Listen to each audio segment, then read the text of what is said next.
소극적인 태도가 극단에 이르는 시기에 지나친 위험 회피는 주가를 폭락시킬 수도 있다. 그러나 이렇게 비관론으로 주가가 하락할 때 오히려 추가 손실의 가능성은 아주 낮아지고 따라서 손실 위험은 최소화된다. 안녕하세요. 투자를 기록하는 구호개미입니다. 지난주 PCE 물가지수까지 매우 안 좋게 나오며 계속되는 비관적인 금리 전망과 채권 금리 상승으로 주식시장은 계속 약세를 보였는데 월요일은 하락세를 멈추는 데 성공했습니다. 월요일은 내구재 수주, 잠정 주택 판매 등 몇 가지 경제 지표가 발표됐지만 이 지표들은 시장이 별로 주목하지 않고 의미를 두지 않아 주가에는 별 영향이 없었다고 생각합니다. 이렇게 별다른 이슈가 없었던 월요일 미국 증시는 채권 금리와 달러 지수가 소폭 조정을 보이자 하락세가 잠시 멈춘 듯 합니다. 개장 전부터 1% 넘게 상승한 미국 증시는 장 후반 최근 계속되던 매도세가 나오며 나스닥이 플러스 0.63%, S&P 500이 플러스 0.31% 상승했습니다.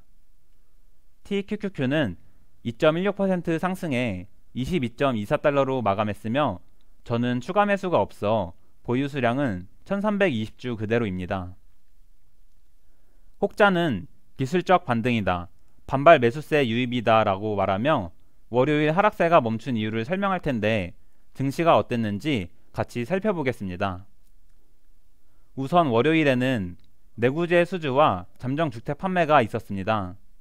앞서 말했듯 이 지표들은 시장의 주목도와 영향력이 별로 없다고 생각하는 지표들입니다. 따라서 저는 내구재 수주 때문에 주가가 올랐다, 잠정 주택 판매 때문에 주가가 올랐다 하는 말은 그냥 거르고 있습니다. 우선 헤드라인 내구재 수주를 살펴보면 상업용 항공기 수주가 크게 감소하며 헤드라인 내구재 수주가 전월 대비 크게 감소했습니다.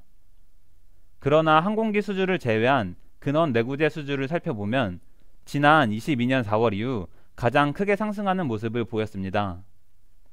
금리가 어디까지 오를지 모르고 경제가 침체가 오는지 안 오는지에 대한 불확실성이 가득한 상황에서도 기업들이 장기 자본 투자를 계속하여 공장에 대한 업무용 장비 주문이 급증했습니다. 이에 대한 해석은 다양할 수 있지만 저는 지난 22년 금리 인상 시작으로 경제에 대한 불확실성이 증가해 R&D와 인력을 줄이며 비용 절감을 했던 미국 기업들이 여전히 소비와 고용시장이 강한 것을 보고 경기 침체에 대한 우려가 줄어들어 생산을 늘리기 시작한 것이 아닐까 생각하고 있습니다. 그리고 생산과 소비가 증가한다면 월가 비관론자들의 우려와 달리 기업의 실적도 호전될 수 있다고 생각합니다. 내구재 수주 말고도 신규 주택 건설을 제외하고 매매 계약 단계에서 거래 마감을 앞둔 주택 수의 변동을 측정하는 잠정 주택 판매가 발표됐습니다. 2월 잠정 주택 판매는 전월 대비 8.2% 급증하며 21년 11월 이후 최대 상승폭을 보였습니다. 22년 내내 마이너스를 보이던 잠정 주택 판매 또한 크게 상승하는 것을 보며 미국의 부동산 경기 역시 살아나고 있음을 보였습니다. 내구재 수주와 잠정 주택 판매를 종합하면 미국 기업들이 여전히 강한 수요와 소비 여력을 의식했는지 생산을 늘리려 하고 있고 주택 판매가 늘며 부동산 경기가 살아나는 것을 알 수 있습니다. 즉, 미국의 경기가 고금리를 잘 버티고 있는 것을 넘어서 점점 강해지고 있음을 보였습니다. 이런 상황을 두고 만약 주가를 올리려 한다면 미국의 경제가 강해졌다는 것은 연착륙 혹은 노랜딩에 대한 기대감이라고 포장할 수도 있고 주가를 끌어내리려면 여전히 강한 미국의 경제로 인해 증가하는 물가 상승 압박과 그로 인한 강한 긴축 우려감으로 포장할 수도 있습니다. 그리고 월가 기관들은 전자로 미국 증시를 이끈 듯합니다.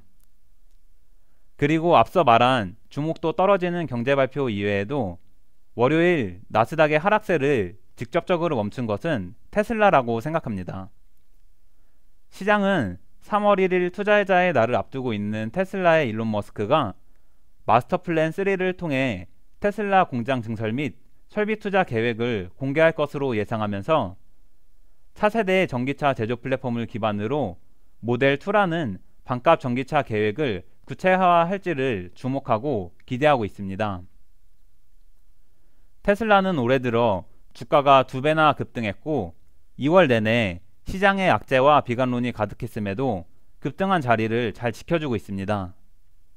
작년에 테슬라가 급락할 때는 머스크가 트위터에 집착하느라 테슬라 경영이 흔들릴 것이다, 이제 다른 전기차 업체에 시장 점유율을 뺏길 것이다 등 온갖 악재가 가득했지만 언제 그랬냐는 듯 주가가 오르자 이제 더 이상 아무도 이런 소리를 하지 않습니다. 이 부분에서 반드시 알아야 할 것은 시장은 언제나 같은 현상을 두고도 다르게 해석할 수도 있다는 것입니다. 테슬라가 차량 가격을 인하했다는 것이 주가가 하락할 땐 수요가 둔화된 거 아니냐는 악재로 해석되며, 주가가 상승할 땐 가격 인하로 치킨 게임 걸어서 시장 점유율을 높인다는 호재라고 해석됩니다. 악재가 있고 전망이 안 좋아져서 주가가 떨어지는 게 아니라 월가 기관들이 공매도 쳐서 주가를 끌어내리면 사람들은 그제서야 몇 가지 현상을 악재라고 해석하며 주가가 하락한 이유를 끼워 맞추며 설명한다는 것이죠. 이런 현상은 비단 테슬라 같은 개별 종목에만 적용되는 것이 아니라 나스닥이나 S&P 500 같은 거시지수에는 더 크게 적용됩니다. 사람들은 대부분 심리 변화에 의해 주식을 사고 팔며 단순히 파는 사람이 더 많아서 주가가 떨어졌을 뿐인데, PC가 안 좋아서 떨어졌다느니 뭐가 안 좋아서 떨어졌다느니 현상을 악재로 해석하여 증시가 하락한 이유를 끼워 맞추며 설명합니다. 앙드레 코스톨라니는 주가가 떨어지는 유일한 이유는 수요보다 공급이 많기 때문이며 매수보다 매도가 많기 때문이라고 합니다.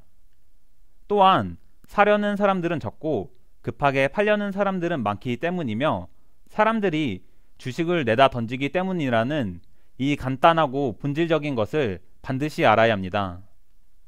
여하튼 투자자의 날을 앞둔 테슬라가 기대감을 선반영하여 계속해서 강한 모습을 보이고 있는데, 3월 1일 이후 재료 소멸의 관점으로 주가가 조정을 보일지, 혹은 기관들이 테슬라를 상승시키며 시장 분위기를 좋게 만들고 미국 증시를 또 한번 끌어올릴지 주목해야겠습니다.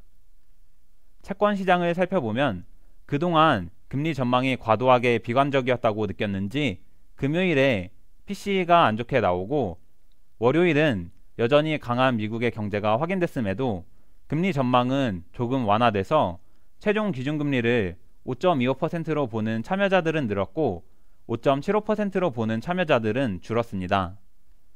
금리 전망이 조금 완화되자 국채금리 또한 상승세를 잠시 멈췄지만 여전히 급등한 자리에서 강하게 버티고 있어 최고점을 뚫고 올라갈 수도 있다는 것은 변함이 없습니다.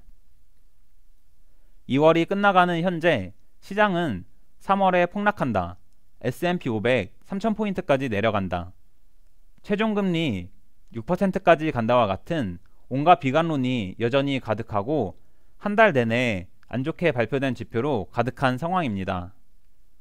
그리고 저는 이렇게 시장이 악재와 비관론으로 가득한 상황에서도 나스닥 11,500포인트 근처에서 계속해서 매수세가 들어오며 200일 이동평균선을 지지하는 모습을 주목하고 있습니다.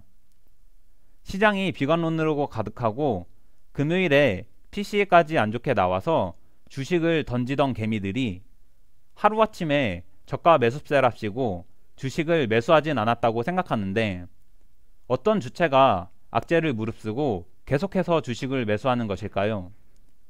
또 그들은 왜 이런 안 좋은 시장 분위기에서도 계속 주식을 사들이는 걸까요? 이 부분에 대해 곰곰이 생각해 보시길 바랍니다.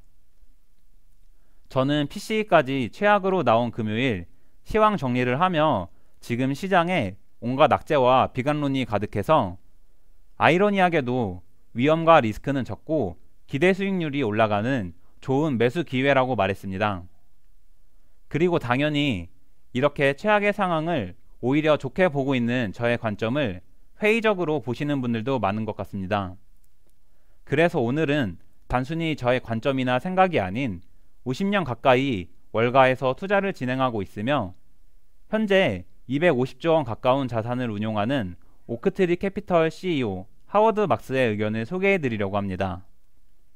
참고로 워렌 버핏마저 메일함에서 하워드 막스의 메일을 가장 먼저 읽고 기다린다고 할 정도로 세계적으로 인정받는 투자자의 의견이니 참고해서 봐주시면 될 것 같습니다. 내가 말하는 요점은 비관적인 환경에서 지나친 위험회피 성향이 투자를 할 때 지나치게 세밀한 조사와 끝없는 부정적인 가정을 하게 할 수 있다는 것이다. 패닉 상태에서 사람들은 수익 낼 기회를 놓칠까봐 걱정해야 할 시간에 손실을 피하는데 시간을 100% 사용한다. 소극적인 태도가 극단에 이르는 시기에 지나친 위험회피는 주가를 폭락시킬 수 있다. 그러나 이렇게 비관론으로 주가가 하락할 때 오히려 추가 손실의 가능성은 아주 낮아지고 따라서 손실 위험은 최소화된다. 앞서 언급한 것처럼 세상에서 가장 위험한 것은 리스크가 없다는 믿음이다. 마찬가지로 매수하기 가장 안전한 그리고 가장 보상이 큰 시기는 대개 모두가 희망이 없다고 확신할 때이다. 대부분의 시장 참여자가 시장을 비관론으로 본다면 주가는 낮을 것이고 기대도 대단하지 않을 것이다. 그러나 이럴 때가 오히려 안 좋은 일이 일어날 가능성이 낮고 좋은 방향으로 조금만 돌아서도 주가는 크게 상승할 것이다. 낙관론이 지나칠 때는 오히려 비관적인 관점이 섞인 회의감을 느껴야 하며 비관론이 가득할 때는 낙관론적인 관점이 섞인 회의감을 느껴야 합니다. 다른 사람들이 하는 것과 반대로 하거나 주류를 거스르는 의미의 역발상은 성공적인 투자를 하는데 필수적이다. 하워드 막스의 책 투자와 마켓 사이클의 법칙 중 일부분을 소개해드렸는데 저의 의견이 아닌 250조 원 규모의 자산을 운용하는 월가의 전설적인 투자자 의견을 듣고 여러분은 어떤 생각이 들었나요? 물론 당장 주가가 어떻게 될지는 저도 모르고 아무도 모릅니다. 다만 저는 어중이 떠중이 전문가나 방구석 트레이더, 방구석 이코노미스트들의 말보다 이미 성공하고 검증된 월가의 CEO이자 투자자인 하워드 막스의 말을 투자에 참고하는 게 비교할 수도 없이 도움이 될 거라 확신합니다. 시끌벅적하고 난잡한 시장 분위기가 지속되고 있는데 저의 의견이 아닌 하워드 막스의 의견이 여러분의 투자에 작은 도움이 되길 바라며 영상 마치겠습니다. 내용이 유익하셨다면 좋아요, 앞으로도 구우개미의 투자 과정이 궁금하시다면 구독, 미국 증시나 투자에 대한 의견은 댓글로 부탁드립니다. 영상 시청해주셔서 감사합니다.